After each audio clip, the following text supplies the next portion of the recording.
guys, prito tayo ng isda pang ulam natin tanghalian.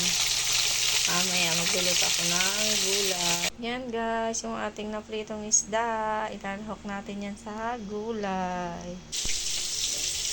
Yan guys, ang lulutuin natin gulay. Lalagyan natin ng pritong isda. Gulay tayo guys para healthy. Lagyan natin ng pritong isda yan.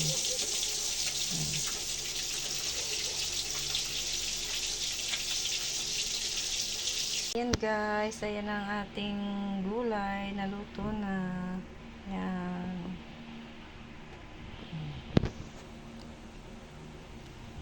Yan guys, kain tayo. Ayan na yung niluto kong gulay na nilagyan ng pritong isda.